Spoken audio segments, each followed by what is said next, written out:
Salam, mən psixoloq Mahmud Mustafayev. Hal-hazırda biz doktor Elvin bəylə Elvin bəyin suallarını cavablandıracağam. Layihənin adı Hamı Bilsin layihəsidir.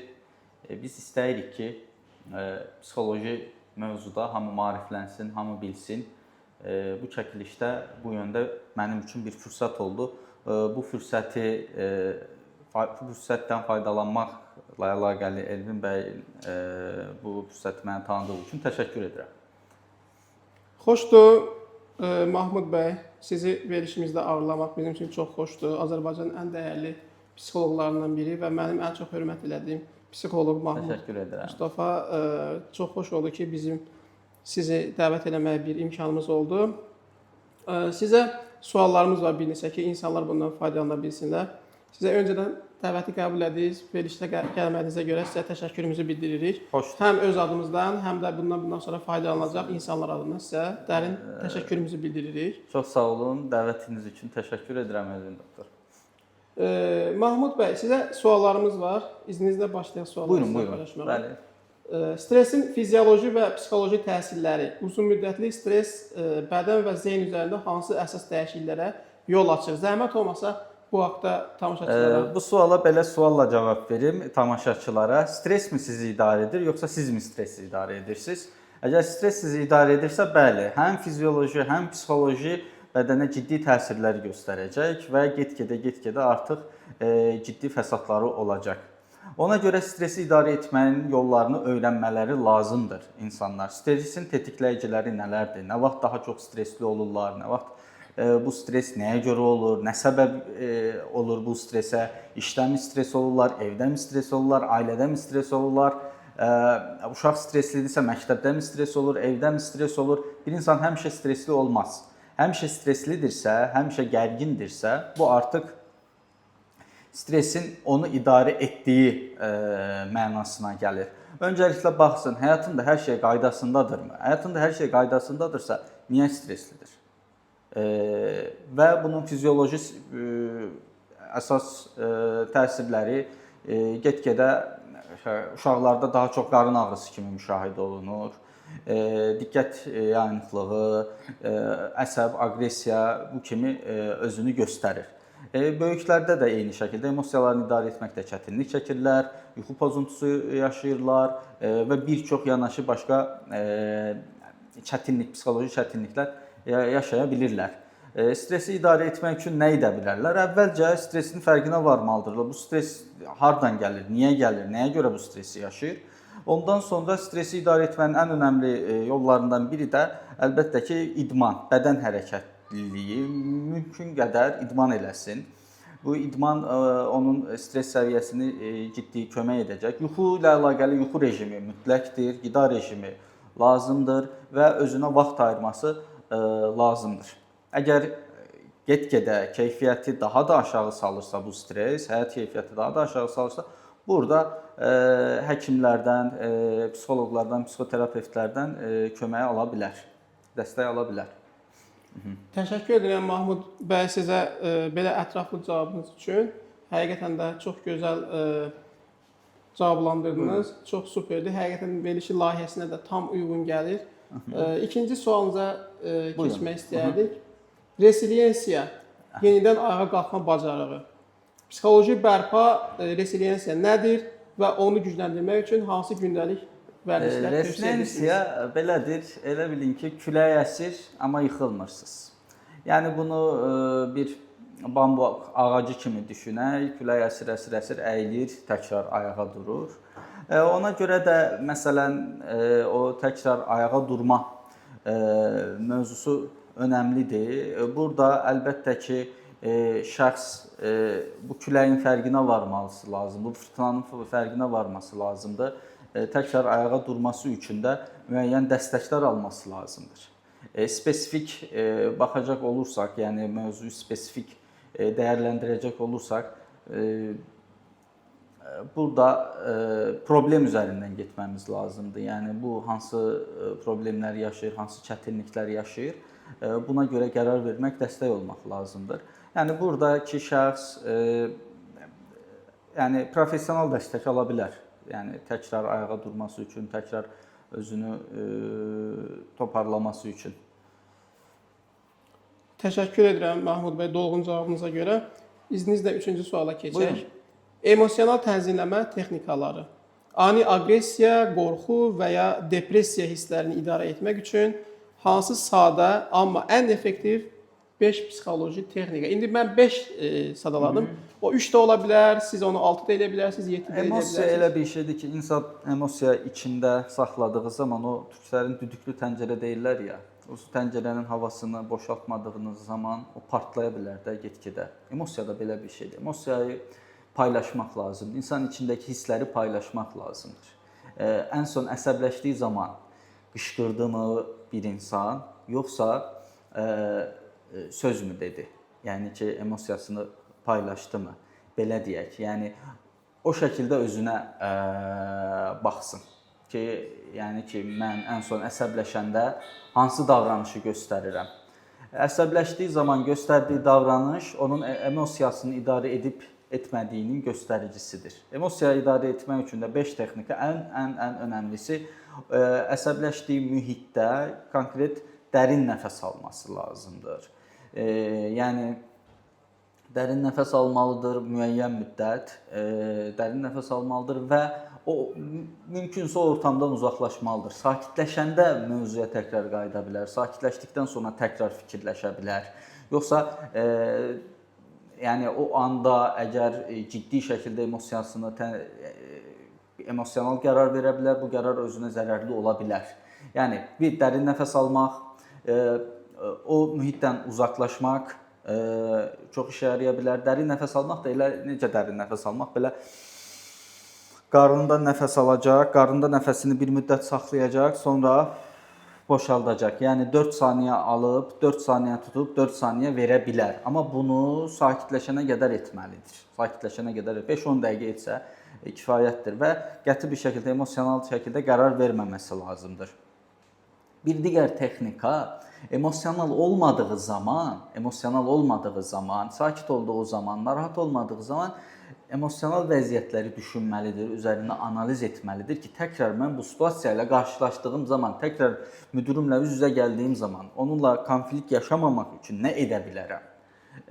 Bunun üzərinə fikirləşməlidir. Yəni ki, bu sakit olduğu zaman daha yaxşı fikirləşə biləcək, daha belə koqnitiv olaraq, koqnitiv zəkasından istifadə edə biləcək, daha çıxış yolları tapa biləcək. Emosional idarə etmə çox önəmlidir.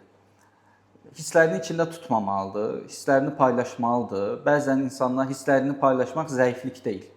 Hisslərini paylaşmaq əksinə cəsarət göstəricisidir. Psixoloqa getmək də zəiflik deyil, psixoloqa getmək də eyni zamanda cəsarət göstəricisidir. Hə, əla. Ən önəmli texnikalar, əlavələriniz yenə də var buna aid, yoxsa bunlar kifayət etdi bu texnikalara? Təbii ki, texnikalar çoxdur. Ən önəmlilərini dediniz də, yoxsa başqalarına? Ən önəmlilərini dedik. Ən önəmlisi burada o anda qəti qərar verməyəcək, o anda mühitdən uzaqlaşacaq, qarşı tərəfdən vaxt istəyəcək, mütləq, yəni uşağa, övladına qarşı emosional yanaşırsa, o anda şiddət göstərə bilər və fərqli yəni konflikt yaşaya bilər həyat yoldaşı ilə, övladı ilə. Yaxşı olar ki, o anda stop texnikasından istifadə eləsin. Bu texnikayı da deyim. Elə bilin ki, şükfordur. Orada qırmızı işıq, sakit, dayan, saxla, yaşıl işıq, hazırlaş, hal-hazırda burada nə baş verir, mən nə edirəm, etdiyim bir şey mənə faydalı mı olacaq, zərərli mi olacaq? Orada sənə faydalı olan nədirsə, uzun müddətli faydalı olan nədirsə, onu yerinə yetirəcək. Yaşıl işıqda davam et, get. Amma orada faydalı olanı seç. Bu da işıqfor texnikası. Mahmud bəy, nə gözəl cavab verdiniz bu suala da və biz də öz, düzdür, biz psixoloq da deyilik, psixiatr, nevroloq, amma nevroloji xəstəliklərdə, məsəl üçün Parkinson xəstəliyində, digər hərəkət pozğunluq xəstələrində, daha ağır xəstəliklərdə, insult xəstələrində və digər xəstəliklərdə, məsəl üçün, biz də xəstələrə bəzən görəndə ki, bunlar bəziləri psixoloqa getməyə də biraz çəkinirlər və yaxud da ki, psixiatra getməyə də çəkinirlər. Verə bildiyimiz metodlardan xəstələrə həmişə deyirik ki, sizin o bayaq dediyiniz nəfəs alma, nəfəs vermə texnikası istərində ən bəsiti kimi başa düşürük. Daha rahatdır, yəni onu idarə etmək və gündə ən azı mən 3 dəfə bunu əgər imkanınız varsa eləyin deyirəm pasiyentlərə və 10 dəqiqə. Əgər 10 dəqiqə bəzi xəstələrə şey gəlir, 10 dəqiqə eləmə biraz çətin gəlir. Mən belə bir metod istifadə edirəm. Deyirəm ki, siz əgər 10 dəqiqə sizə çətin gəlsə, ilkin başlanğıcda heç olmasa 5 dəqiqə ilə başlayın, gələcəkdə bunu 10 dəqiqəyə qaldıra bilərsiniz. Bunu özümdən bu cür düşünmüşdüm. İndi şərait oldu ki, peşəkar psixoloqla birlikdə biz bunu müzakirə edirik. Sizə o sualı verirəm. Onu düzmü demişəm, deyirik xəstələrə ki, heç olmasa 5 dəqiqə eləyin, lazım olsa 10 dəqiqə eləyərsiniz gələcəkdə. Həm də gündə 3 dəfə eləsək daha da yaxşı olar. Siz davranışçı, bəli, davranışçı ekola baxdığımız zaman bəli bu texnika çox uyğundur. Yəni mərhələlə tədricən, yəni sistemli bir şəkildə tədricən artırmaq lazımdır. Yəni bacardığı qədər, edə bildiyi qədər. Bəzən çox müddət dediyiniz zaman etmir onu və nəticəyə fokuslanır daha çox. Yəni orada nə qədər edə bilirsə, o qədər etsin və özünü sakitləşsin. Əsas olan zərər görməsin. Yəni o anda zərər görmə ehtimalı var. Bir də əlavə edim texnik olaraq. Təşəkkür edirəm xatırınıza görə, çox maraqlı oldu. İdman. Normalda yenə idman edə bilər. Yəni əsəbi birisi, aqressiv birisi mütləq idman etməlidir və özünə vaxt ayırmalıdır. Emosional birisi özünə vaxt ayırmalıdır. Bu onu müəyyən bir məsələn idman etməyə başlasın 6 ay sonra özündə inanılmaz fərqliliklər görəcək. 6 ay sonra, 1 il sonra. Yəni nəticəyə fokuslanmasın. Hani sakitləşmədim, hani yenə aqressivəm. Belə bir şey deyil. Yəni ki, idmanı eləsin, bir 6 ay və 1 il sonra nəticələri özü görəcək. Hətta üzgüçülük də ola bilər yenə və ya boks da ola bilər. Super. Belə idmanlarda ola bilər, onu çox sakitləşdirər. Çox gözəl dediniz Mahmud bəy. Bizim nevroloji xəstələr bilirsiniz ki, neyrodegenerativ xəstələr biz onlara deyirik.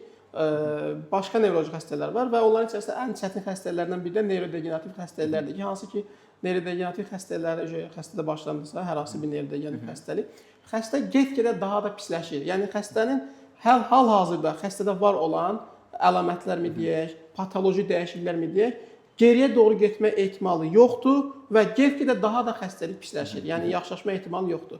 Əlamət olaraq müəyyən qədər yaxşılaşa bilər, amma o patoloji anatomik dəyişikliklər var, beyində baş verən dəyişikliklər, onlar zaman keçə-keçə artırlar. Və sizin o dediyiniz texnikaların içində idman dediniz, biz də bütün neyrodegenerativ xəstələr olan xəstələrə, xüsusən də Parkinson və digər neyrodegenerativ xəstələrə həmişə deyirik ki, hər bir xəstəyə mən bunu xəstələrə deyirəm ki, qızıl bir qayda kimi özünüz üçün şey eləyin. Məqsəd orada sizin indi mən sualı verdim psixologiyaya aid, heç onu düşünmədən, yəni şuuraltı cəhətdən biz onlara deyirik xəstələrə ki, mütləq yerimək lazımdır. Gündə ən azı 35 dəqiqə, ən azı 35 dəqiqə. Sonra idmanın digər növlərindən də məşğul ola bilərsiniz. Siz boksu orada qeyd elədiniz, mən də boksu xüsusi olaraq, boksu desən qeyd etmədim, üzgüçülük dedirsən. Amma boks da var, boksu. Boksu biz nəyə görə xəstəyə deyirik? Həm də xəstənin balansını da yaxşı saxlamaq üçün. Boks sizə göstərim ki, bir var belə hərəkətləri var. İndi mən göstərəcəm burada sizə. Pasientlərə deyirəm, insanların da şeyi yaransın. İki cür var boks. Bir var belə formada, bir də onun ən peşəkar forması. Bunu nəyə görə? Mən American Academy of Neurology-nin tövsiyələridir bu. Amerikan Hərəkət Pozuntuları Dərnəyinin tövsiyələridir ki, bunlar da bildiyiniz kimi ən üst nevroloji bizim üçün mənbələr sayılır. Onların tövsiyəsidir, amma onların tövsiyəsi bizə əmr kimi sayılır. Boksu belə kimi yox. Orada bax əgər düşürüksə belə. Bunlar hamısı bizim müvazinətimizi də gücləndirir. Müvazinət üçün də çox önəmlidir və üzgüçülük yenə də qeyd etdiyiniz kimi sonra rəqs etməkdir, musiqiyə qulaq asmaqdır, musiqi dinləməkdir. Bunlar çox böyük dərəcədə insanın həyat keyfiyyətini artırır və necə dəyişir insan? Sonra məsəl üçün xəstələr axı bizi 2 aydan, 3 aydan sonra təkrar gəlirlər axı. Məsəl üçün xəstə əvvəl nə ilə gəlmişdi? Baxırsan xəstəyə bəzi hallarda 70% halda mən deyərəm ki, mən o xəstənin dəyişikliyinə həsəd aparıram. Deyirəm, nə gözəl insandır bu. Dəyişdi, necə bir insana çevrildi. Bildiyiniz kimi neyrodegenerativ xəstələri olan xəstələr, bəziləri belə olur ki, həkimin ağzından çıxan sözü olduğu kimi icra edirlər. Həkim nə dedi, olduğu kimi onu edirlər. Siz rast gəlmisiniz də belə şeylərə. Məsələn, sən nə demirsən? İlk dəfə eşidirəm. Bu çox mənim üçün şey oldu. Gözəl. Qeyd etdim mən bunu. Birə-bir nə deməmisən xəstəyə? Bunu belə elə 35 dəqiqə yeri ən azı. Məsəl üçün hər gün 35 dəqiqəsini yeriyəcək. 4 kilometrdən artıq yerimə bəzi xəstələr var ki, biz deyirik 4 kilometrdən artıq yeri, bəzi nə deyirik. Onlar hamısı eləyir və 2 aydan 3 aydan sonra kontrol müayinəyə gələndə xəstənin dəyişikliyini görəndə biz xəstəyə həsəd aparırıq. Yəni ki, yaxşı mənada demək. Nəyə görə deyirəm? Çünki mən özüm nevroloq olsam da, onlar hamısı bilsəm də, mən özüm məsəl üçün hər gün musiqiyə qulaq asım, idman eləyim, üzgüçülük eləyim, hər gün yeriyim, eləmirəm əslində. Amma onu eləyən insan elə cür dəyişir ki, xəstə qapıdan içəri girəndə dərhal onu hiss edir. Xəstənin xoşbəxtliyini. İndi düzdür, mən bunu sizə nəyə görə paylaşdım? İndi bizi başqa insanlar da izləyəcəklər də, həm həkimlər, həm psixoloqlar, həm psixiatrlar. Bu tövsiyələri özünüzün başqa bir xəstələrində də sınaya bilərsiniz ki, məsəl üçün bu dediklərimiz var, musiqiyə də qulaq as, filan şeydə. Bunları eləməklə xəstələrin həyatında nə boyda böyük bir keyfiyyət yarana biləcəyini dərhal. Bir də idmanın nevroloji xəstələrdə faydaları var. Məsəl üçün hipokamp nahiyəsi var da beyində. Onu böyüdür hipokampın. Məsəl üçün idman eləyən insanlarla eləməyən insanları araşdırma aparıblar, qarşılaşdırıblar. İndi mən rəqəmləri dəqiq deyə bilməyəcəm. Məsəl üçün 130 min nəfər üzərində aparıblar, yoxsa 6 min nəfər üzərində aparıblar, amma qarşılaşdırıblar. İdman eləyən insanların hipokampını ölçüblər, idman etməyənlərin hipokampını ölçüblər.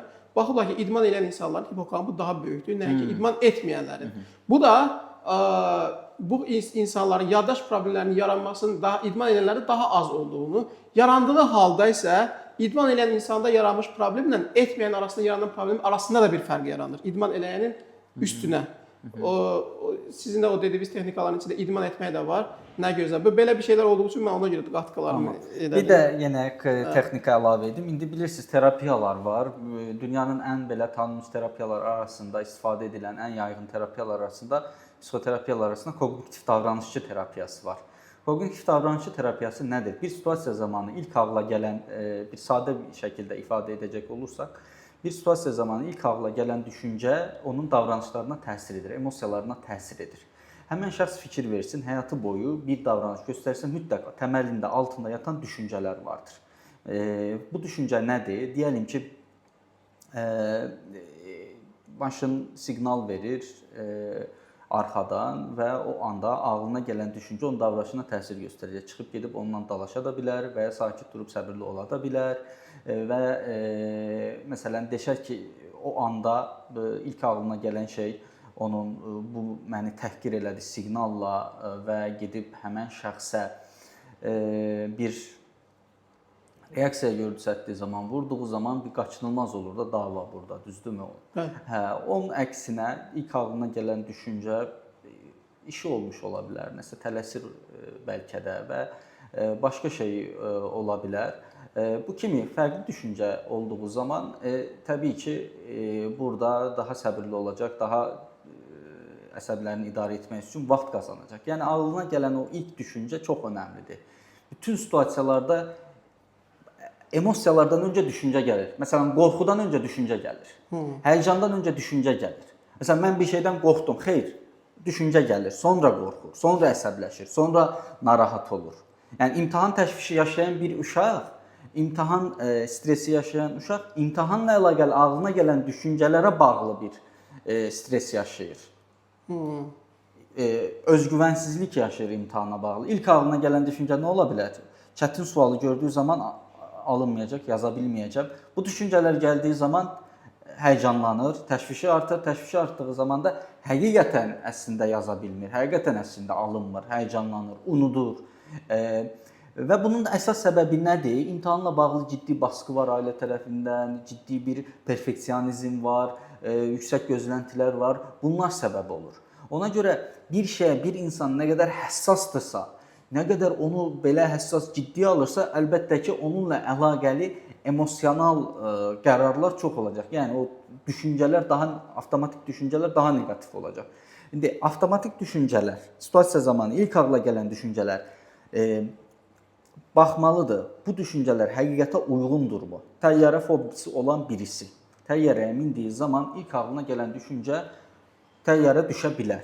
Amma bu bizim də ağlımıza gəlir.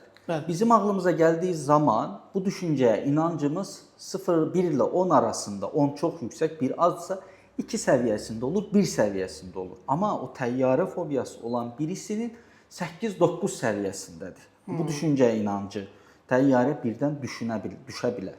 İndi davranışlarımızı dəyişmənin 2 yolu var. Bir koqnitiv şəkildə davranışımızı dəyişə bilərik. Bir də davranışçı yanaşma ilə davranışımızı dəyişə bilərik. İndi burada həmən şəxs bilsə ki, dünyanın ən güvənli nəqliyyat vasitəsi təyyarədir. Yəni maşında qəza etmə ehtimalı təyyarədə qəza etmə ehtimalından Qat-qat qat-qat yuxarı. daha çoxdan o maşında qorxmur. Yəni koqnitiv yanaşaraq burada düşüncəsini dəyişdirə bilər və o səviyyəyi azalda bilər. O 9 dedim ya, onu 8 eləyə bilər, 7 eləyə bilər, 6 eləyə bilər. Bir də digər, yenə belə maraqlı, dünyada fil sürülərini, fillərin əzərək öldürdüyü insan sayısı təyyarədə ölən insan sayısından daha çoxdur. Belə bir araşdırmalar. Wow. Hə. Yəni ki, bu da bir koqnitiv yanaşmadır, gördünüzmü? Və bir davranışçı yanaşma nədir? Davranışçı yanaşma sistematik duyarsızlaşdırma dediyimiz bir davranışçı texnikalar ola bilər. Təyyarəni izləyə bilər, təyyarə ilə əlaqəli məlumatlar ala bilər. Təyyarə ilə əlaqəli yenə internetdən məsələn də məlumatlar ala bilər. Sonra kiçik belə daha az hündürlük qorxusu da olur təyyarə fobiyasının. Belə hündürlük də özünü belə davranışçı texnikalarla bayaq sizin dediyiniz kimi mərhələli tədricən yanaşaraq hündürlük fobiyasının üstəsindən gələ bilər. Yenə nəfəs alma, təyyarə içərisində nəfəs alma texnikalarından istifadə eləyə bilər və başqa texnikalardan istifadə eləyə bilər. Yenə təşvişlə bağlı yenə əlavələrim var. Yenə burada koqnitiv yanaşaraq. Məsələn, panik atakla əlaqəli ölüm qorxusudur, düzdürmü? Bəli. Amma araşdırmalara görə panik atakdan ölən heç kim olmayıb. Olur. Bəli. Amma onda ürək çatışmamazlığı da olur. Bildinizmi? Və böyrək başqa şeylə əlaqəli olur. Panik ataka bağlı ölən olmuyor. Bəli. Amma panik atak düzdür, orada bədənin reaksiyası o qədər təsir edir ki, şəxs onu idarə edə bilmir. Yəni burada danışmaq asandır əlbəttə ki, yaşayan şəxs onun xəstəliyi olur. Burada nə edə bilər? Yenə nəfəs alma texnikası. Bu texnika çox bəsit görülür. Nəfəs alma, nəfəs alıram da onsuz da nə işə yarayır falan. Xeyr. Nəticəyə fokuslanmayacaq. Nəfəsini alıb verəcək, sadəcə sürəcə fokuslanacaq, prosesə fokuslanacaq. O sakitləşdirir 10 dəqiqə ərzində, sizin dediyiniz kimi 10 dəqiqə ərzində sakitləşdirir. Ona görə nəfəs almağı ciddi alsınlar. Gözəl, çox təşəkkür edirəm. Buyurun. Qatqılarınıza görə. Yuxu haqqında növbəti sualımız olacaq. Yuxu və ruh sağlamlığı haqqındadır ki, sualımız təkrarlanan yuxusuzluq hansı psixoloji problemlərə gətirib çıxara bilər və yuxu gigiyenası necə qurulmalıdır? İndi yuxu ilə bağlı 2 sual verdim də, həm yuxusuzluqla bağlı, həm yuxu gigiyenası ilə bağlı. İnsanlar belə öz-özünə sual versinlər. Mən yatıram, beynim yatırmı? Beyin yatması çox önəmlidir də. Yəni yuxu çox önəmlidir. Ruh sağlamlığında yuxunun əhəmiyyəti böyükdür. Ona görə insanlar yuxusuna ciddi önəm versinlər. Diaqnoz qoyan həkim psixiatrlar belə ilk soruşduğu şey yuxudur. Yəni və ya həkim nevroloqlar yuxuyu çox soruşurlar. Yuxun necədir? Yuxu rejimin necədir? Varmı? Bununla əlaqəli hətta müalicə də yazırlar. Amma yuxunun ən önəmli müalicələrindən birisi də yuxu gigiyenasıdır. Təbii ki, yuxu problemi olan şəxslərdə təşviş, həyəcan da ola bilər. Beyni ancaq düşünür. Yuxuya keçməyə imkan vermir o düşüncələr. Dərin yata bilmir. Yuxu rejimi necə olmalıdır? 1.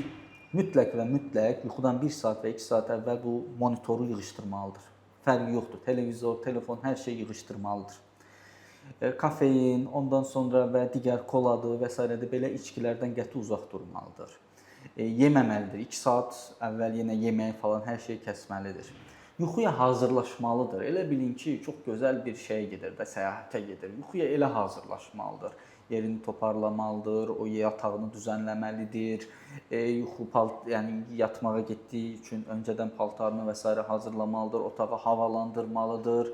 Yenə bu şəkildə yəni yuxuyu bir növ yəni qulluğunda durmalıdır. Yəni özəlliklə qulluğunda önəm verməlidir. Yuxuyu bir şey kimi düşünməməlidir. Hə, yuxum gəldi, gedim yatım.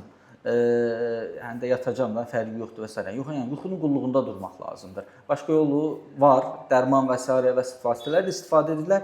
Bildiyim qədərilə həkimlər də, elə siz həkimlər, nevroloqlar da, psixiatrlar da rejimə çox üstünlük verirlər. Siz dediniz, müalicədənsə. Evet. Dediniz bu yuxu şeylə bağlı önəmli bir şey kimi qeyd elədiniz də yuxunu. Həqiqətən də yuxu çox önəmli bir şeydir. Həm fizioloji mənasına görə, həm də qiymət baxımından da. Yuxu əslində ucuz bir şey deyil. Bəli. Çox dəyərli bir şeydir. Maddiyyata da çevirsən çox dəyərli bir şeydir. Yaponiya bilirsiniz də dünyanın ən inkişaf etmiş ölkələrindən biridir. Ən yaxşı sivilizasiyalardan biridir. Xüsusən də Tokyo şəhərində. Orada o qədər işıqlanma var ki, səs-küy falan belə digər şeylər var ki, orada insanlar ən bahalı şeylərdən biri də yuxunu hesab edirlər. Və xüsusi qaranlıq otaqlar var Yaponiyada, qaranlıq otaqlar. Çox bahalı qiymətdir. Yəni ki, ağlınıza gəlməyəcəyiniz dərəcədə o qədər bahalıdır ki, insanlar sadəcə ödəniş edirlər o qaranlığa görə. Qaranlıq otağı olacaq deyənə, yəni orada rahat yata biləcək deyənə çox yüksək ciddi dərəcədə ödənişlər edirlər onun üçün. Dəyər, həqiqətən dəyər. O istiqamətdə ixtisaslaşmış orada bu işlə məşğul olanlar var. Sırf yəni onlar reklamı tuzdura da biliblər ki, sırf qaranlıq. Biz sizə qaranlıq şey elə bilirik, satırıq. Qaranlıq satırlar. Həqiqətən maraqlı, gözəl ideyadır. Çünki qaranlıq işıq olmalıdır. Yəni işıq az olmalıdır. Nə qədər qaranlıq çox olsa, o qədər yaxşıdır. Dediyiniz kimi qaranlıq otaqda yatır. Qaranlıq otaq, qaranlıq nə qədər çox, o qədər yaxşı. Melatonin dediyimiz də siz daha yaxşı bilərsiniz. Nörofizioloji tərəfdən hormon ifraz etməsinə səbəb olur. Yuxu bu da o diqqətimiz üçün çox önəmlidir. Ona görə uşaqlarda, yeniyetmələrdə, yetişkinlərdə yuxu bütün psixoloji sağlamlığı üçün çox önəmlidir. Yəni belə düşünsün. Yuxusuz olan birisi bu telefonda şarj 5% olduğu zaman əvvəlki telefonlarda daha çox olurdu. İndiki telefonlarda donurdu telefon. Bir şeylər olurdu. O da elə bilin ki 5% şarjla ayaq üstə gəzirəm. Yəni belədir yuxusuzluq. Təşəkkür edirik Mahmud bəy. İndi aktual bir sual haqqında sizə verəcəyik. Müasir dünyada sosial media və özünü qiymətləndirmə. İndi bura Instagram, TikTok, Facebook ideal həyat görüntüsü gənclərin psixikasına necə təsir edir? Yəni insanlar daha ideal görünməyə çalışırlar. Baxırlar ki, filan kəs belədir. Sosial mediayı belə güzgü kimi təsvir edək. İnsanlar güzgüyə baxır, amma güzgü əyri göstərir. Elə düşünsünlər, reallığı göstərmir. Necə ki bizim güzgülər reallığı göstərir, düzdürmü? Amma sosial media reallığı göstərmir. Reallığın arxasında olanlara da baxmaq lazımdır. Ona görə gənclərimiz, özəlliklə insanlarımız sosial mediaya baxaraq özünü müqayisə edirlər. Müqayisə həqiqətən insan üçün ciddi zərərli bir şeydir. Müqayisə edə bilər özünü, özü ilə müqayisə edə bilər. Yəni bir il əvvəli ilə indikini müqayisə edə bilər. Bir il əvvəl mən bir il, deyəlim ki 2024-də 15 dənə kitab bitirdimsə, 2025-də bunu 17-yə çıxardım, 20-yə çıxarım. Belə müqayisə edə bilər özünü. Yəni sosial mediada olanlarla özünü müqayisə etdiyi zaman ciddi şəkildə bir depressiv, ondan sonra təşviş, həyəcan, yəni faydası olmur da sosial media ilə. Sosial mediada təbii ki faydalıdır əlbəttə. Faydalı yöndə istifadə edənlər üçün faydalıdır.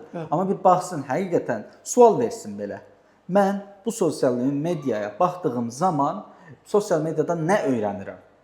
Nə öyrənirəm?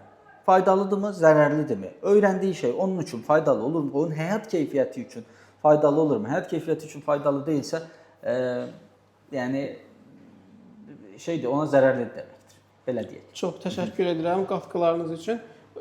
Bu sosial media məsələlərində bəzi şeylər mən özüm üçün öz şəxsi fikrimdir. YouTube biraz daha üstün kimi görürəm digərləri ilə müqayisədə və xüsusi şeylər öyrənmək olur. Bir də hər kəsin öz professional sahəsi ilə aid X indi sosial mediası var.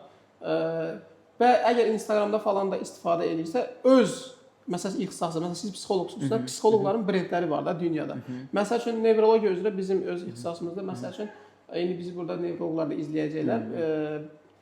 Çox güman ki, bəziləri eşitməmiş ola bilərlər. Məsəl üçün Michael Okun deyilən bir dünyanın ən önəmli nevroloqlarından biridir. Bu adam özdə kontentdə yəni ki istehsal eləyir. Dünyanın ən önəmli nevroloqlarından biridir. Yəni hal-hazırda dünyada və adam X mediasında da, Instagramda da, YouTube'da biraz az videoları olur, amma ən çox Instagramda olur. Çox gözəl videolar orada qoyub.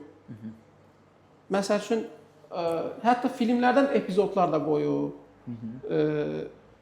Möhtəşəm. Məsələn, bir şey sizə deyəcəm. Siz hər halda Parkinson xəstəliyini elə təsəvvür edirsiniz ki, xəstələr donmuş haldadılar, yeriyə bilmirlər, əli titrəyir. Xəstəlik inkişaf etdikcə nətər olur o xəstələrdə? Get-gedə pisləşir. Bayaq mən dediyim kimi neyrodegenerativ xəstəlik. Məsələn, Michael Okunun orada bir videosu var. Həqiqətən də donmuş halda olan, yeriyə bilməyən və yaxud da ki, çətinliklə yeriyən bir pasiyent velosiped sürür, möhtəşəm sürə velosiped sürür. Yəni mənim velosiped sürməyənlər arasında bəlkə məndən yaxşı bir velosiped sürür, onun videosunu paylaşıb. İndi biz bunu kitabdan da oxumuşuq da, təbii ki. İndi Bir də var gözünlə görürsən. Bunu da dünyanın ən önəmli nevroloqlarından biri Michael Owen paylaşıb ki, yeriyə bilməyən Parkinson xəstəsi velosiped sürür. Bu möhtəşəm bir videodur əslində. Onu izləmək, oxumaq başqa cürədir, amma onu gözü ilə görmək tamamilə başqadır. Və ya da ki, Michael Owen'un paylaşdığı önəmli hərəkət pozğunluqlarından, məsələn, miokloz haqqında videolar göstərir, palatal tremor haqqında videolar göstərib. Hansı ki, palatal kitablardan oxuyursan, amma görmürsən. Amma onun, məsəl üçün, o tipli, psixologiyada elə şeylər var da, məsəl üçün, ən önəmli. Yəni, öz ixtisasına görə önəmli adamları izləsələr, daha da qabağa gedə bilərlər, hansı ki, onlarla müqayisə edə bilərlər.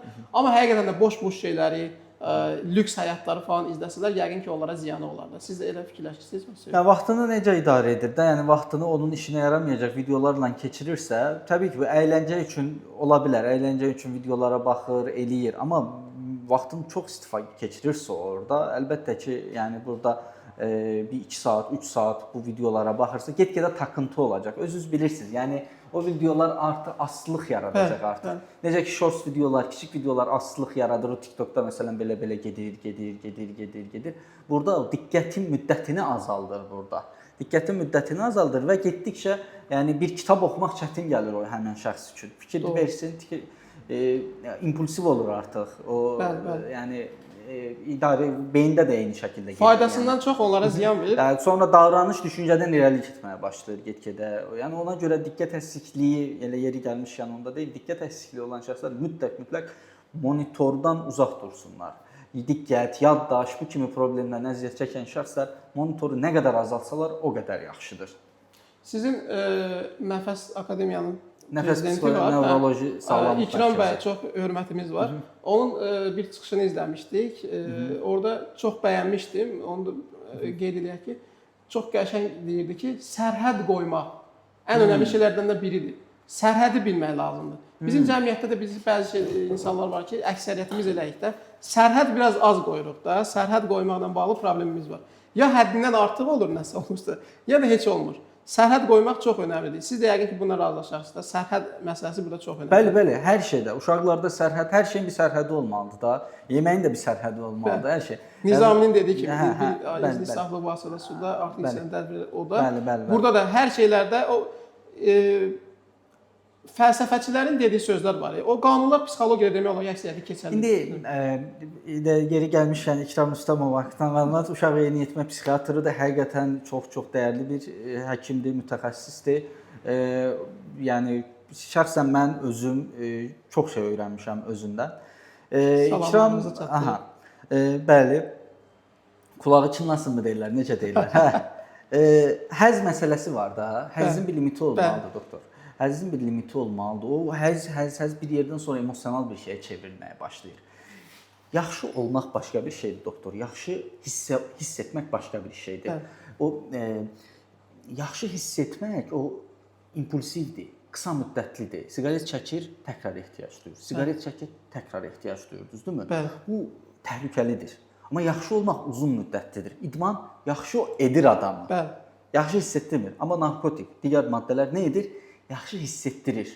Qısa müddətli yaxşı hiss etdirir, aslı hala gətirir. Yəni yaxşı olmaqla yaxşı hiss etmək arasında çox böyük fərq var. Ona görə şəxslər şuna baxsınlar. Mən sosial mediada bir şey baxdığım zaman burada yaxşımı hiss edirəm, yaxşımı oluram. Deyəlim ki, bir film, seriala baxır. Bu serial onu yaxşı edə bilər. Uzun müddətli bir serialdır. Həftədə bir dəfə bu serialı baxır. 45 dəqiqəlik, 1 saatlıq bir serialdır. Tutaq ki, o yəni çox gözəl, dünyaca məşhur seriallar var. Bu seriallardan özləri üçün çox gözəl, dəyərli mesajlar əldə edə bilərlər, öyrənə bilərlər. Və kitab oxumaq məsələn nədir? Kitab oxumaq ani bir həzz vermir. Düzdürmü? Bəli. Amma o yaxşı edir. Bu da var. Uzun müddətli nəticəsi yaxşı edir. Yəni qısa müddətli zaten nəticələr uzun müddətli nəticələrdən tez-tez sönür yəni. O impulsiv bir şeydir zaten. Əla, möhtəşəm. Hətta çox üzr istəyirəm, yeri gəlmişkən doktor fikir verin. O impulsiv xarakterli o davranış pozuntuları var ya, o özlərinə zərər vermə və s. Burada məsələn şəxsiyyət problemləri, pozuntularında da olur daha çox. Belə özlərinə zərər verirlər, kəsirlər, edirlər. Gənclərdə daha çox rast gəlirik bunlara. Burada nə edir? Yaxşı hiss etdiyi üçün bunu edir. Amma o ani kiçik qısa müddətli yaxşı hissdir. Elələri üçün daha uzun müddətli yaxşı hiss etmələri üçün nə edirik? həm özgüvənlərini artırmaları üçün idman məsləhət görürük və ya onların istedadlarına uyğun yeni iş yeri, yeni iş sahəsi, emosional tənzimləmə texnikaları məsləhət olunur. Çox təşəkkür edirəm. Mövzudan mövzuya keçirik. Əslində bir-birləri ilə əlaqəli mövzulardır. Çox gözəl, çox gözəl. Növbəti suala keçək izninizlə. Buyurun. Uşaqlarda və yeniyetmələrdə anksiyete haqqında olacaq bu sualımız. Məktəb stresi, qrup təzyiqi və gələcək qorxuları ilə mübarizədə valideynlər hansı psixoloji dəstək üsullarından istifadə etməlidirlər? Uşaqlardakı stresslə əlaqəli. Bəli, uşaqlarda və yeniyetmələrdə anksiyete ilə bağlı. Anksiyete ilə bağlı indi uşaqlarda Valideynlər nələr etməlidirlər? Nələr etməlidirlər? İndi əvvəlcə valideynlər bu öz çatışmayan tərəflərini uşaqlarda tamamlamamaları lazımdır. Uşaq yaxşı olsun, mən yaxşı olum deməməlidirlər. Əvvəlcə özləri yaxşı olsunlar. Yəni uşaq yaxşı olanda onlar yaxşı olmayacaqlar. Əksinə özlərini ehmal etdikləri zaman uşağı da ehmal edəcəklər. Bütün emosiyalarını uşaqda gerçəkləşdirməyə çalışırlar. Uşağı uğura fokuslayırlar, uşağı nəticəyə fokusluyurlar. Uşaq da artıq yetərsizlik şeması formalaşmağa başlayır. Yeri gəlmişkən şema terapiya, bir sxem terapiyası var. İnsan dünyaya gəldiyi andan etibarən beynində bəlli sxemlərlə həyata baxmağa başlayır. Bu sxemlər onun həyatdakı addımlarına təsir göstərir. Ən önəmli sxemlərdən birisi də yetərsizlik sxemidir, yetərli. Uşaq körpəlikdə özünü yetərli hiss etdiyi zaman, yetərli olduğunu valideynlər tərəfindən hiss etdirildiyi zaman həyatı boyu artıq yetərsiz situasiyalarda, deyəlim ki, imtahandan zəif nəticə aldı. Bu özünü yetərsiz hiss etməyəcək. Daha çox özünü zaten yetərli olması üçün əlindən gələni edəcək. Daha funksional davranışlar göstərəcək. Yəni təşvişə düşməyəcək. Ona görə valideynlərin burada uşağı özünü yetərsiz hiss etdirməməlidirlər. Yaşına uyğun şəkildə dəstək göstərməlidirlər. Tutalım ki, uşaq səkiyə çıxırsa, bir yüksək hündür bir yerə çıxsa, qaldırıb qoymamalıdırlar uşağı ora. Dəstək olsunlar, uşaq düşməməsi üçün kənarda dayansınlar ki, uşaq birdən-birə düşüb başını yerə və s. vurmasına əngəl olsunlar, o qədər. Uşaq özü çıxması üçün dəstək olmalıdırlar. Yəni proses fokuslu olmaq lazımdır, doktor. Nəticə fokuslu olduğumuz zaman uşaqlar ciddi şəkildə anksiyete yaşayırlar, uğur anksiyetesi yaşayırlar. Yəni həzz ala bilmirlər. Məktəbdən həzz almayan bir uşaq dərslərdən necə həzz alsın? Bəli. Dərslərdən həzz alması lazımdır uşağın. Necə həzz alacaq dərslərdən? İndi belə bir şey var da, yəni ki, nəticə fokuslu olduğu zaman heç kim həzz almaz. İşdən də həzz almır insan, nəticə fokuslu olduğu zaman fərqi yoxdur. Yəni uşaq da orada müəllim nəticə fokuslu olur, valideyn nəticə fokuslu olur. Yəni uşağın göstərmiş olduğu, uşaq 4 alırsa, bu 4-ü heç olmasa ifadə etmək lazımdır. Sən 3 almamısan, yəni 4 almısan. Bəli. 10 dəfə məsələn deyəlim ki, uşaq 5 alıb, bir dəfə 3 alır və 4 alır. Gedib direkt o 4-ə 3-ə fokuslanırlar. Bunu ifadə etmək lazımdır. Lazımsa mükafatlandırmaq lazımdır. Bu uşaq başarılıdır. Yəni ümumiyə baxmaq lazımdır. Statistik göstəricinə baxmaq lazımdır uşağın və uşağın ona görə belə sadəcə dərsdən ibarətmiş kimi, başarıdan ibarətmiş kimi yönəlməmək lazımdır uşağa. Uşaq da bir şəxsiyyətdir yəni. Çox gözəl qeyd elədiniz Mahmud bəy. İndi bu mənim peşəkarlıq sahəmə heç bir aidiyyəti olmayan bir şey olsa da, mən bir həkim kimi də deyil, sadəcə öz həyatımda rast gəldiyim bir şey kimi bura bir qatqı eləyəcəm, sonra keçəcəm növbəti suala. Sizin bu dediyinizdə bizim Lənkəranda orada bir Xormini deyilən bir kənd var, orada Mais müəllim deyilən bir müəllim var. Adam deməli fizika üzrə müəllimdir. Bu xüsusi elə bir yanaşması var idi ki, məsəl üçün çox zəif olan uşaqlar, əslində zəif deyilən bir şey yoxdur. Biz ona deyirik, bunun belə boş söhbətlər var, bunun qabında var, bu oxuyar yaxşı olar.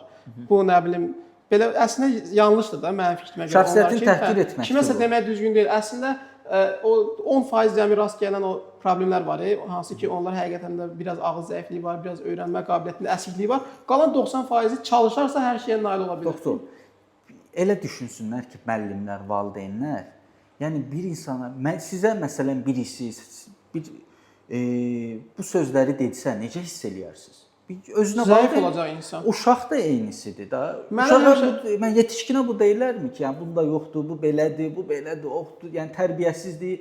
Yetişkinə deyilənlə uşağa deyilən eyni şeydir. Uşaq da eynisini hiss edir. Uşaq da özünü təhkil. Zaten gücü çatmır. İştəsə yəni nələr eləyər, uşaq gücü çatmır. Yəni deməyim odur ki, Həmisi də odur. Mühəndis müəllim düz eləyirdi, o başqa cür deyirdi. Belə davranmırdı yəni. Amma əksər müəllimlər isə məktəbdə zaten görmüşük də, zəif oxuyan insanlara ya da məsəl üçün adam sadəcə həvəsi olmayıb oxumayıb. Məsəl üçün valideynlər gəlib soruşur da müəllimdən. Ay müəllim, səncə bu uşaqdan adam olarmı? Məsəl üçün o da proqnoz verir. Hə, bundan adam olar, bundan adam olmaz. O çox yanlışdır mənim fikrimə görə. Mənim özüm gördüyüm çox aşağı səviyyəli, heç bir biliyi çox aşağı olanda, yəni ki, adam 10-cu sinifdə oxuyanda 4-cü sinifin misalını həll edə bilməyən bir insan. Getmişdi, mühəndis müəllim deyilən dediyim yəni bir adam var. İndi adamın reklamı olmasın, amma yaxşı yanaşmışdı da. Adamı həvəsləndirmişdi ki, bundan yəni ki, ofisa burada həqiqətən reklam yoxdur. Çox təbii gedir. Doktor, yəni həqiqətən çox təbii gedir. İzləyicilər də bunu baxsın ki, burada qəti bir reklam yoxdur. Sizin də səmimiyyətiniz həqiqətən çox önəmlidir. Yəni hər şey təbii. Bayaq nəfəsin adı çəkildi. O da təbii oldu. Bu arada mən İkram doktor tanıdığınızı heç bilmirdim. Bəli, bəli. Yəni o hamısı təbiidir yəni. Bəli, bəli, təbiidir. Çox təşəkkür edirəm. Zaten təbii olduğu üçün də mənim də çox xoşuma gəldi. İndi o zonalarda yaşayanlar varsa, ondan bu texnikanı öyrənə bilərlər ki, sən necə uşaqları həvəsləndirirsən. Həmin o insan, dediyim insan, yalnız ki 10-cu sinifdə oxuyan 4-cü sinif misalını həll edə bilməyən bir insan, heç olmasa 3-cü sinif misalını həll edə bilirsən, o adamı götürmüşdü hazırlığa, ona şey eləmişdi. O uşaq düzdür, birinci il girə bilməmişdi. Səsəvirlərdə indi 4-cü sinifin misalını həll edə bilməyən bir insan 10-cu sinifdə oxuyur bir ildən sonra. Amma ikinci il girdi, bir dənə bəxti gətirmişdi ki, adam 11-ci qutaran kimi əsgərliyə getməmək söhbəti var idi. Orada bəxti gətirmişdi. İnstituta da girdi, institutdan sonra gözəl işləri də işləyir. Bəlkə də indi Azərbaycanın ən önəmli mütəxəssislərindən də biridir. İndi adı çəkmək düzgün olmaz əslində. Bu səviyyədə bir insanı o səviyyəyə çıxartmaq, yəni ki, əksəriyyət başqa insanlara gedəndə isə bundan adam çıxmaz. Bu nə bilim, məsələn, aydın məsələdə 10-cu sinifdə oxuyan 4-cü sinif misalını həll edə bilmirsən. İndi gör necə ona həvəs verib ki, o insan indi həm instituta girmək, əslində o səviyyədə insan instituta girməyi bəzilərinin gözünə möcüzə kimi görsənə bilər. Orada möcüzə deyilən bir şey yoxdur. O insana həvəs sadəcə verir və çox insanın qabiliyyəti var.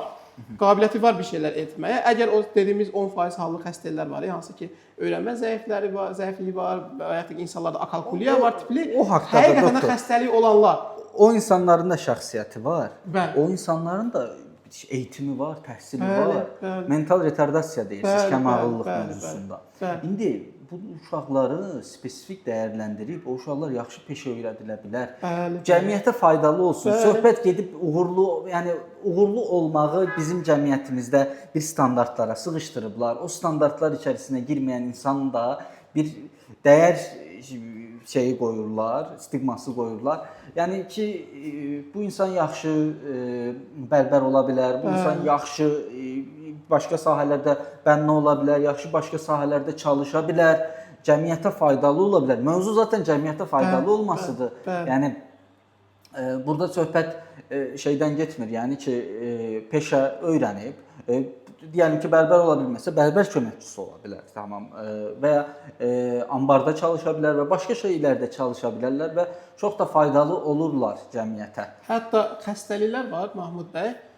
Buyurun, buyurun. Yox, elələrini təhqir edib, özgüvənini sındırıb, onları belə bir kənara atılmış hiss etdirmək heç doğru deyil. Bəli. Onlar tamamilə hər bir insan kimi dəyəri, hörməti haqq edirlər. Bu da onların ən böyük haqqıdır, hüquqi bir şeydir bir də. Yəni çox gözəl qeyd elədiniz və hətta məsəl üçün o instituta da girməsə, məsəl üçün o tipli insanlar maksimum nə qədər savad əldə edə bilər, hər zaman onun faydasındadır. Tutaq ki, instituta girmədi də məsəl üçün. Orada oturmağı öyrəndi, müəllimə qulaq asmağı öyrəndi. Məsəl üçün adını yaza bilən insanla yaza bilməyən arasında yerlə göy qədər əslində fərq var. Və yaxud da ki, adi bir hesablamanı apara bilən insan, düzdür bu instituta da girmədi, texnikuma da girmədi məsəl üçün deyil də. Amma adi bir hesablamanı biraz da olsa apara bilən insandan heç bilməyən arasında yenə də fərq var. Ona görə daima eğitimdən qalmamaq lazımdır. Bəli. Bir də bizim xəstəliklərimizdə də olur nevroloji xəstə. Məsəl üçün bizə uşaq serebral iflici falanla müraciət edən insanlar olur. Biz sizdən verilişlərdə qonaq olanda demişdik ki, bunlara botulin toksin terapiyalar eləyirik, həyat keyfiyyətləri uyğun pasientlərə dəyişir falan. Amma mən bunlara həmişə bu pasientlərin valideynlərinə qeyd edirəm ki, siz öz uşağının vaxtını reabilitasiya mərkəzlərinə keçirməklə bunun önəmli qazana biləcəyi şeylərdən məhrum eləyə bilirsiniz. Bunu mən özümdən qeyd eləmirəm. Hansısa bir kitabdan oxumuşdum.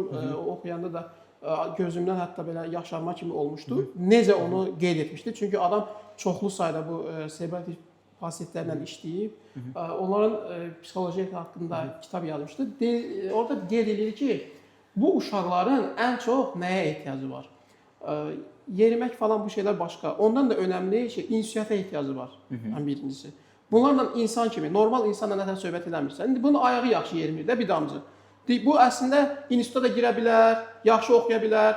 Bu adam axıracan getsə professor da ola bilər və s. də. Yəni ki, tibbi cəhətdən bu normaldır da, yəni eləyə bilər.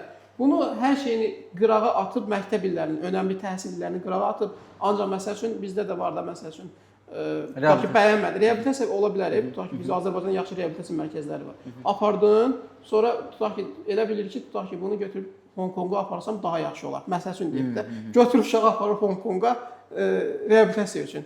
Və yaxud da ki, İsrailə aparır buradan ki, nədədir, orada reabilitasiya keçəcək. Baxın, təhsildən əməli başlı yayınır. Ən önəmli şey təhsildir əslində. Aydındır, nə demək? Doktorum, çox gözəl ifadə etdiniz. Yeri gəlmişkən bunu da deyək. Bu uşaqlar eyni zamanda özəl uşaqlardır. Özəl dəstək lazımdır. Təbii ki, bunun üzərində maddi şey də var. Bəzən maddiyyatı deyəlim ki, şeyə ehtiyac yoxdur. Həqiqətən sosiallaşmalıdır bu uşaq. Bəli. Sosiallaşmalıdır bu uşaq. Məktəbinə getsin bu uşaq. Məktəbə gedə bilmirsə müəyyən bir sosial qruplar, kurslara gedə bilər bu uşaq. Yəni öncə sosiallaşmalıdır uşaq. Yəni təbii ki, multidisiplinar yanaşmaq lazımdır.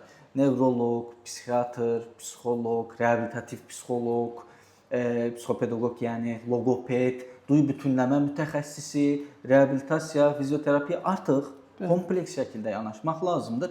Yenə uşağı cəmiyyətə adaptasiya edib həyat keyfiyyətini artırmaq lazımdır, dəstək olmaq lazımdır. Spesifik tək çözüm yolu axtarmaq, siz dediyiniz kimi elə edirlər. Bəli, ora aparırlar, oradan alırlar, ora aparırlar və ya sadəcə dərman verirlər və sadəcə reabilitasiya aparırlar. Nə qədər? Özləri evdə məşğul olmurlar. Məncələr. O ana istəyir bəlkə, ata istəyir bəlkə, çünki onun da emosiyası var. Yəni bu süreç bu şəkildə irəliləyir.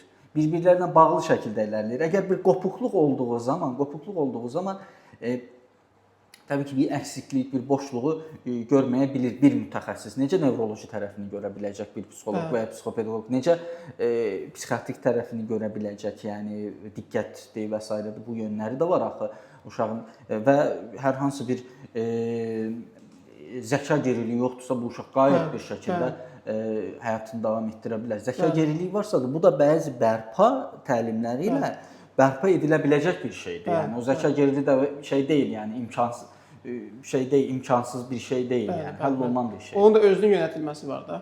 Bəli, təbii ki. Mən bu tipli pasientlərə həmişə məşhur Steve Hopkinsi misal göstərirəm. Hansı ki, ən məşhur insan. O insan bəlkə də indiyəcən dünya tarixinə, bəşəriyyətin xeyri üçün mən hesab edirəm ki, 50 ən önəmli insandan biridir. Yəni bəşəriyyətin tarixini müsbətə doğru dəyişən 50-yə 100% girər yəqin ki.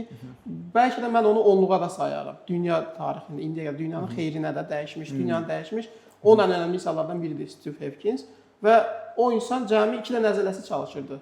O cür insanı məsəl üçün dəstək oldular, axıra qədər getdilər, nələr yaradıb dünya üçün onu hamı bilir, bilməyən bir insanlar yoxdur və o insan həm də xoşbəxt idi. Yəni insanın əzələsi çalışmırdı da, məsəl üçün beyni ki çalışırdı. Və dünyada ən yaxşı çalışan beyinlərdən yəqin ki biri idi. Tutaq ki, öz dövründə 50-100 ən önəmli beyni çalışan insanlardan biri idi və dünya tarixini ən yaxşı dəyişənlərdən biri idi. Və o cür bir insan əgər yəni Steve cəmi 2 əzələsi işləyən biri, yəni axırlarda 2 əzələsi işləyirdi. Ona belə yenə də onun fəaliyyətləri var idi. Bəli, yəni xoşbəxt olmaq şeyə bağlı deyil. Yəni bəli, şərait də buna təsir göstərir, maddiyyat da təsir göstərir, amma araşdırmalara görə xeyr, onların təsiri çox az faizdir. Daha çox xoşbəxt ola bilmək anı yaşamağa bağlı bir şeydir. Ruhsal olaraq narahat olan şəxslər, psixoloji olaraq sağlamlığı zəif olan şəxslər fikir versinsə ya keçmişdə yaşayır, ya gələcəkdə yaşayır. Yəni travması olan şəxslər keçmişdəki travmalarla ilişir qalır. Qayğı pozuntusu, təşviş, həyəcan olanlar da gələcəkdə yaşayırlar. Necə olacaq? Gəlir, istədiyi səviyyəyə gəlir, doyumallaşmır axı, həzz yoxdur axı. Bəli, bəli. Yenə daha çox həzz istəyir. Yenə daha çox həzz istəyir. Bəli. Və bu get-gedə daha da belə takıntı halına gəlir, əsəb, aqressiya get-gedə belə bir vəziyyətinə gətirir. Hallarla qarşılaşır. Çünki andan həzz ala bilmir. O axı əlində olan şeylərdən həzz ala bilmədiyin zaman o axı sənin üçün bir tükənən bir şey olur. Əziz izləyicilərimizə qeyd edək ki, belə hallarınız varsa mütləq şəkildə peşəkar mütəxəssislərə müraciət edin ki, sizin həyatınız fantastik dərəcədə dəyişə bilər yaxşı mənada. Peşəkarlarla bu problemləri həll hansı ki həll ola bilən bir problemlərdir. Yəni bunları həll etmək lazımdır. Növbəti bir suala keçək Mahmud bəy. Ailə terapiyası haqqında sualımız olacaq. Ailə terapiyasının rolu ayrılıq, boşanma və ya generasiya fərqlikləri kimi ailə daxili böhranlarda psixoloq nə zaman və necə müdaxilə etməlidir?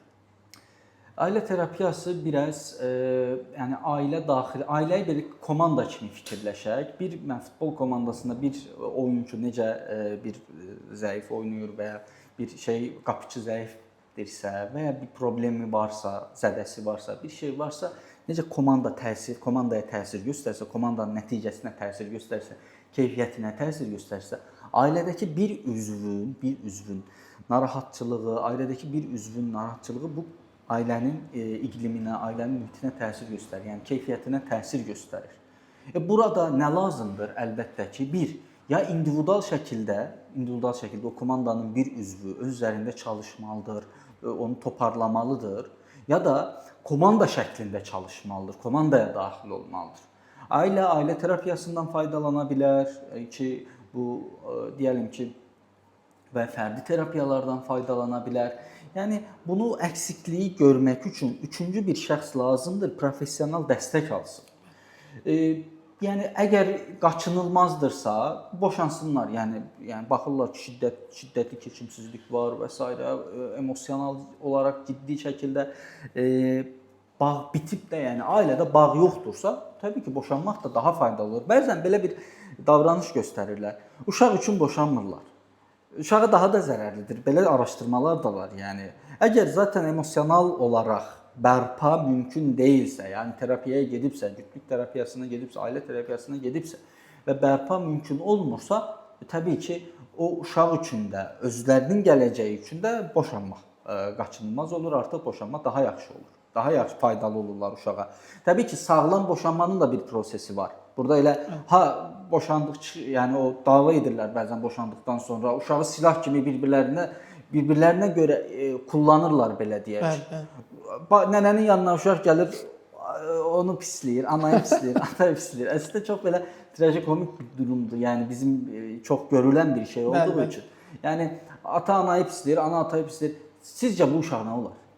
Yəni bu uşaq travmadır. Bəli, travma. O uşağın gələcəkdə o uşaqdan cəmiyyət üçün biz necə faydalanaq, yararlana bilər. Bu ciddi bir suçdur, günahdır. Hər şeydən əvvəl günahdır. Mənəvi olaraq da, maddi olaraq da cəmiyyətə zərər verən bir şeydir. Ona görə professional dəstək almalıdırlar. Çünki belə deyək də, bir də öz fikrimdə deyəcəyəm burada. Məsuliyyət daşıyırlar onlar cəmiyyət haqqında da. Yəni sizin seçimləriniz mənə də təsir göstərir, mənim övladıma da təsir göstərir. Hamıya təsir göstərir də. Yəni sizin burada məsələn bəziləri edirlər. Yəni deyirlər ki, psixoloq nədir və s. və nevroloq nədir və ya həkim nədir? Bəli. Tamam, sənin seçimlərin sadəcə sənə aid olan bir şey deyil axı. Bəli. Yəni başqasına da təsir göstərir. O uşaq yetişkin olacaq. Zərər verdiyi zaman necə olacaq? Bunu düşünmələri lazımdır insanlar. Çox təşəkkür edirəm dolğun məlumat verdiyiniz üçün. Bu problemlərlə aid insanlara da yenə sözümüz mütləq peşəkar mütəxəssislərə müraciət edin ki, problemləri vaxtında aşkar edilib və həlli tapılsın deyə. Növbəti bir sualımız karyera ilə bağlı olacaq. Karyera və psixoloji uyum. Peşə seçimi və iş mühitində motivasiya etkisinin aradan qaldırılması üçün hansı psixoloji metodlar var? İndi metodların adlarını da çəkə bilərsiniz və yaxud da ki, metodlar haqqında da danışa bilərsiniz. Sizin üçün necə rahatdır, o haqda danışın, zəhmət olsa biraz, sonra keçək növbəti. Verilişimizin də vaxtının qurtarmağına çox az vaxtlar qalıb. Yəni qısa zəhmət. Karyera ilə əlaqəli. Əvvəlcə karyerada insan doyumu önəmlidir. Bir, buna baxsınlar. Maddi olaraq o karyerada mən doyuma ulaşacağam. Hörmət olaraq o karyerada mən doyuma ulaşacağam. Yəni bənlik deyilən bir şey var da, ego. Mənliyini yaxşı olacaqmı o karyerada? Yəni onu sevirmi? Yəni sadəcə maddiyyata görə karyerayı seçməməsi lazımdır. Özünü görürmü? Yəni özünü gerçəkləşdirəcəkmi? Hal-hazırda siz niyə bu işi görürsüz hal-hazırda bu işi? Sevdiyimizə görə. Sevdiyiniz Bəli. üçün. Tək bir açıqlaması bu var. Çünki bir iş sizə həyəcan verirsə, orada ürətəcəksiniz. Yaradıcılığınız olacaq sizin. Çünki yoxsa əks təqdirdə necə tükənəcəksiniz. Yəni tükənmişlik durumu olacaq sizdə və o işdən məmnun olmayacaqsınız. O işə ayağınız çəkməyəcək o işə getmək üçün. Amma siz hal-hazırda bu iş sizə həyəcan verdiyi üçün kreativ düşünürsünüz, yaradırsınız, bir dəyər yaradırsınız. Ona görə karyera planlaması çox önəmlidir. Karyera planlaması üçün müəyyən testlər var. Onu da deyim. Ki bu testlər çox rahat, sadə testlərdir. Bu testlərdən keçə bilərlər. Necə ki o testlərdə özlərinin temperament tipinə uyğun ixtisaslar olur. Bəli. O ixtisasları test nəticəsi belə təbii ki xəta payları var, amma aşağı-yuxarı belə göstərir. Deyir ki, məsələn sən məsələn o testdə 90 sual var məsələn və neçə sual var. O sualları cavablandırdığın zaman bəli sən coğrafiyaşünas deyək ki, misalda deyəlim və ya hüquqşünas və ya və fərqli sahələrdə, yəni psixoloq və ya dəqiq elmləri ilə əlaqəli sahələr məsələn sən 50% uyğundur və 40% uyğundur, 30% uyğundur, 20% uyğundur. Bu kimi də hətta belə deyək də ən çoxdan aza doğru sıralayır. Bu olmasa bu ola bilər, bu olmasa bu ola bilər. Təbiət elmləri ilə əlaqəli ola bilər və ya rəssam ola bilər, musiqi ola bilər, sosial xidmət uzmanı ola bilər. Çünki bəzi insanlar sosiallaşmağı sevir, sosial həkim misal.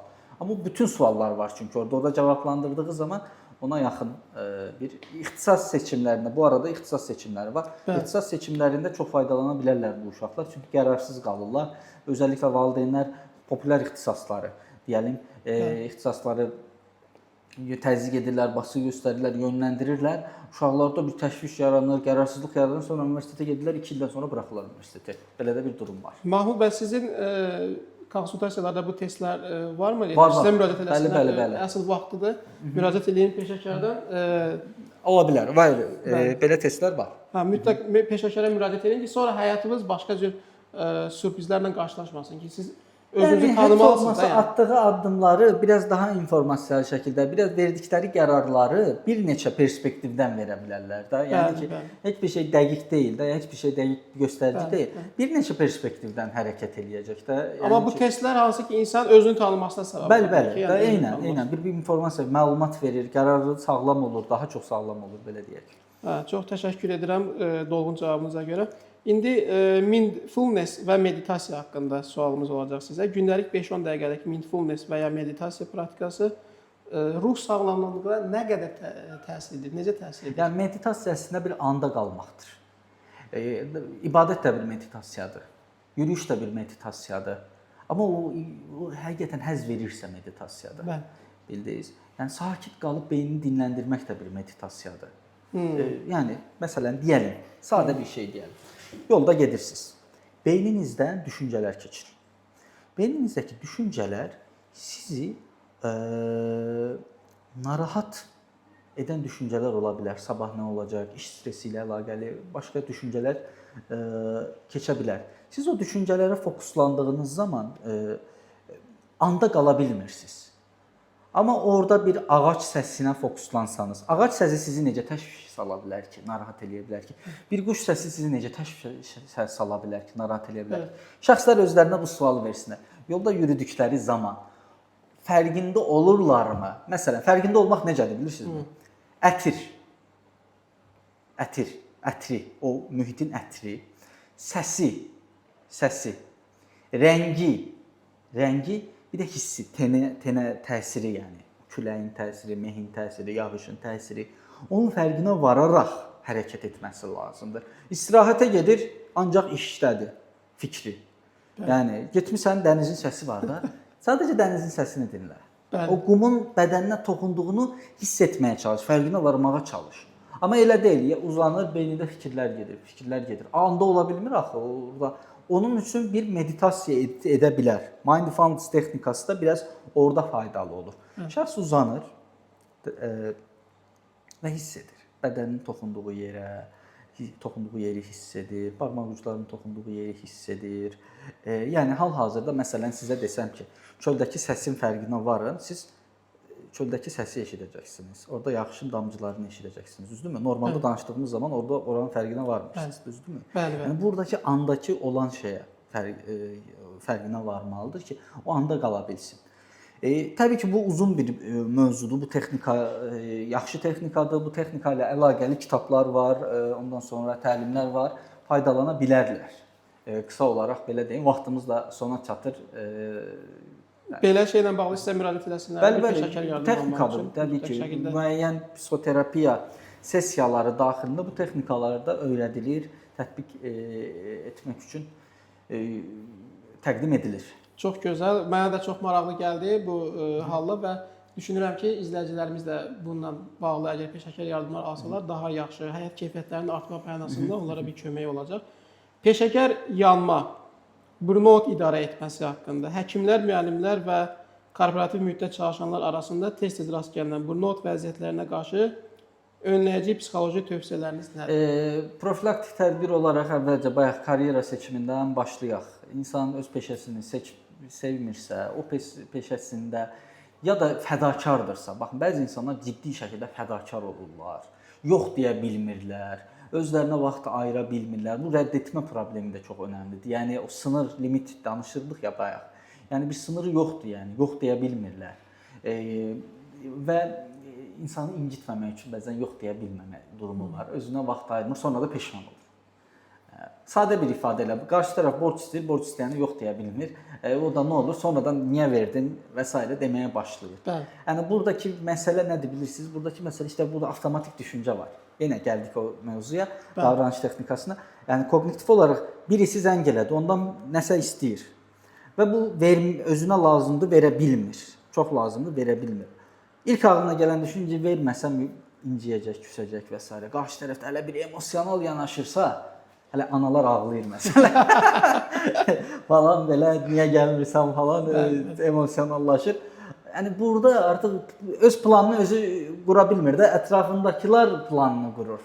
Ətrafındakı insanlar onun planını qurur. Cədvəli olmur. Və beləliklə tükənmişlik yaşayırlar, fədakar olurlar. Məsələn, valideynlər övladları üçün fədakar olurlar falan.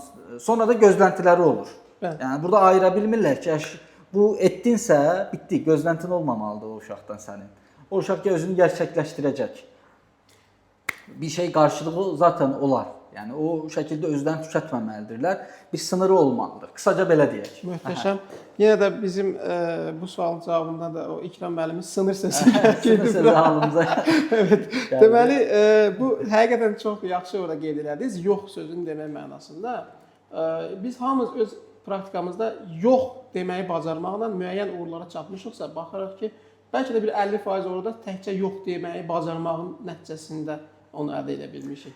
Yəni yox demək, planını özü qurmaq, seçimlərini özü seçmək, iş doyumuna baxmaqda həqiqətən o işdə həzz alırmı, o işi sevirmi, o işdə özünü yoxsa ertələyirmi, sonraya mı buraxır o işdəki seçimlərini, qərarlarını. Yəni professional dəstək almalıdır mövzuda. Yəni işlə əlaqə, məsələn, tükənmişlik sadəcə dedim, ailədə də tükənir. Düzdürmü? Və ya işdə də tükənir. Xəstəlikdə də tükənir məsələn də. Belə deyək, xəstəlikdə də tükənir. Ertələyir deyək ki, yəni bir çox təcrübədə var bu tükənmişlik sindromu. Belə. Mahmud müəllim, mən sizə çox təşəkkür edirəm. Bir dənə axırıncı iki sualımız olacaq sizə. Bir sualımız olacaq ki, sizin sadəcə 3 dəqiqə vaxtınız olsa, 2 dəqiqə, 3 dəqiqə belə vaxtınız olsa, psixologiyada insanlara aid bir psixoloq kimi insanlara hansı mesajları bildirirsiniz? Cəmi elə bir 3 dəqiqə vaxtınız var, ən önəmli şeyləri burada deyil. Cəmiyyətə bildirirəm bu mesajı, cəmiyyətə bildirirəm, belə deyim.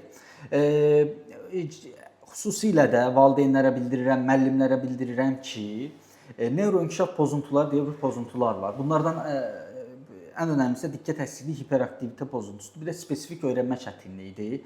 Spesifik öyrənmə çətinliyi disleksiya, diskalkuli, disqrafi, bunlardır, dispraksi bunlardır. Və diqqət eksikliyi, hiperaktivite pozuntusu çox vaxt bunlar yanaşı da görülə bilir. Yəni bu kimi diqqət eksikliyi olan uşaq larda olduğu zaman bu barədə yəni bir əvvəlcə mütəxəssis rəyi almaq lazımdır ki, bu həqiqətən diqqət əksikliyidirmi, o emosional bir diqqət əksikliyidirmi? Bunu alması lazımdır. Yəni bir uşaq dərs oxumursa, bunu həmən tənbəl etiketi qoymamaq lazımdır. Bir uşaq yerində otura bilmirsə, bunu sinifdən qovmamaq lazımdır. Bir çıxış yolu tapmaq lazımdır. Bu ciddi şəkildə cəmiyyətə zərər verən şeydir. Özüm də yəni öz təhsil həyatımda müşahidə etdiyim şeylərdir və bu bilməməzlik bizə çox zərər verir həqiqətən. Ona görə insanlar belə etməməlidir. Xüsusilə də bunu deməyə çalışıram. Əşi, boş şeydir deyərək bilmədiyi şey haqqında başqasına öyüd, nəsihət, məsləhət verməsi çox yanlışdır. Bilmirsə bilmirəm deməlidir və professionallara güvənmək lazımdır. Burada da yenə deyirəm, mən özüm həkim deyiləm. Ona görə, amma mütləq və mütləq həkimlərə güvənmək lazımdır. İlk öncə bu sahələrdə həkim, uşaq yeniyetmə psixiatrları və uşaq yeniyetmə nevroloqlarla məsləhətləşmək lazımdır. Professionallara məsləhətləşmək lazımdır. Tibbi göstəricilər varsa bunlar aradan qaldırılıb ondan sonra mütəxəssislərlə birlikdə multidisiplinar yanaşmaq lazımdır. Yəni ki, təhsil işçiləri, ondan sonra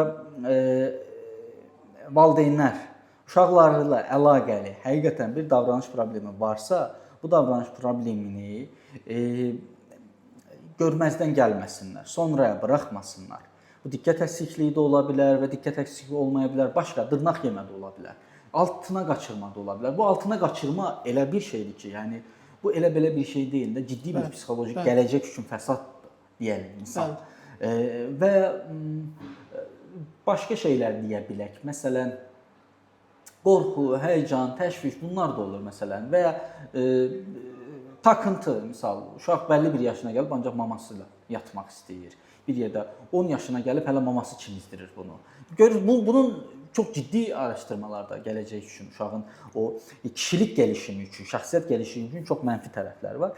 Qısa və net olaraq şunu deyirəm, mən bu ruh sağlamlığı o təxirə salmamalar lazımdır. Bu qədər cəmiyyət olaraq. Çox təşəkkür edirəm Mahmud bəy. Mən təşəkkür edirəm doktor. Bu fürsəti mənə verdiyiniz üçün çox gözəl, maraqlı oldu mənim üçün də. Həqiqətən yadda qalan bir görüş oldu. Emosional oldu bir də belə danışırıq. Ləzzət elədi, necə deyirlər. Təşəkkürlər yəni dostlar. Çox sağ olun. Əməyinizə sağlıq. Çox sağ olun, təşəkkür edirəm. Yəni ki, elə hamı bilsin layihəsi haqqında qısaca danışmaq istəyirdiniz. Öz təəssüratlarınızı da bildirə bilərsiniz. Yəni bir sözlə harika, necə deyirlər, əla. Bizi çəkən xanım da həqiqətən əziyyət çəkdi. Mən də burada ona da təşəkkürümü bildirirəm. Mən də təşəkkür edirəm. Əməyinə sağlıq. Sağ ol. Təşəkkür edirəm. Çox sağ olun.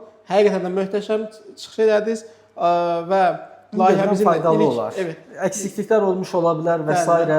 Əlimdən gəldiyi qədər elmi nəzəriyyəyə uyğun xalq dili ilə danışmağa çalışdım. Bir tənqidləri falan olsa yaza bilərlər ha rəyə ki, bununla razılaşmıram, bu elmi deyildi və s.